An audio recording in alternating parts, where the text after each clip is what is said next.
यह खबर नहीं बल्कि एक ऐसी कहानी है जिसमें दावे कुछ और थे और जमीनी हकीकत कुछ और निकली।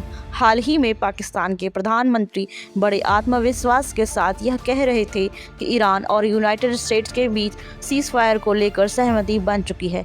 इतना ही नहीं, उन्होंने यह भी कहा कि इस समझौते में लेबनान भी शामिल है और अब वहां हमले रुक जाएंगे। लेकिन इस बयान के कुछ समय बाद ही पूरी तस्वीर बदल गई।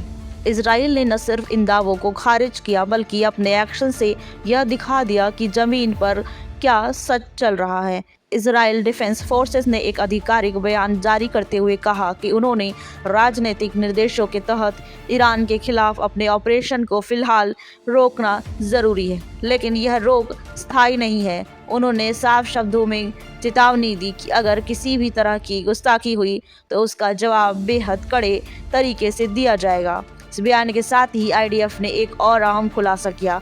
उन्होंने बताया कि सीज फायर लागू होने से ठीक पहले उन्होंने ईरान पर जबरदस्त हमले किए थे। ये हमले किसी आम टारगेट पर नहीं थे बल्कि सीधे ईरान के मिसाइल लॉन्च साइट्स और लॉन्चर्स को निशाना बनाकर किए गए थे। मकसद साफ था, ईरान की लॉन्चिंग कैपेबिलिटी को कमजोर करना और भविष्य के हमलों की ताकत को कम करना। अब यहाँ से मामला और दिलचस्प हो जाता है। जहां एक तरफ सीज़फायर की बात हो रही थी, वहीं दूसरी तरफ लेबनान को लेकर पूरी तरह अलग तस्वीर सामने आई। आईडीएफ ने साफ कर दिया कि लेबनान में उनका ऑपरेशन बिल्कुल नहीं रुकेगा।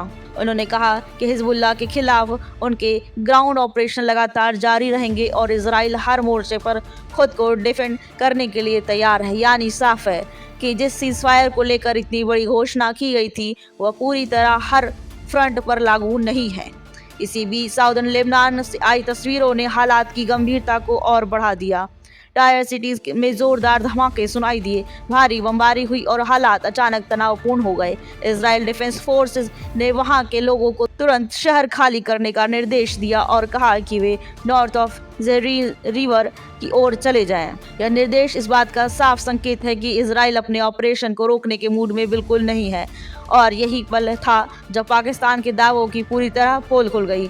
एक तरफ बयान था कि सीज फायर हो चुका है और हमले रुक जाएंगे, और दूसरी तरफ जमीनी हकीकत यही थी कि बमबारी जारी थी, ऑपरेशन जारी थे और सैन्य गतिविधियां पहले की तरह चल रही थी।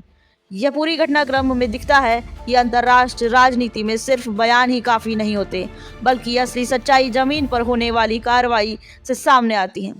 इजराइल ने अपने कदमों में यह साफ कर दिया कि वह अपनी रणनीति पर कायम है और पाकिस्तान के दावों को उसने सीधे तौर पर नकारते हुए यह संकेत दे दिया कि वास्तविक नियंत्रण और फैसले कहीं और से तय हो रहे हैं। नमस्कार।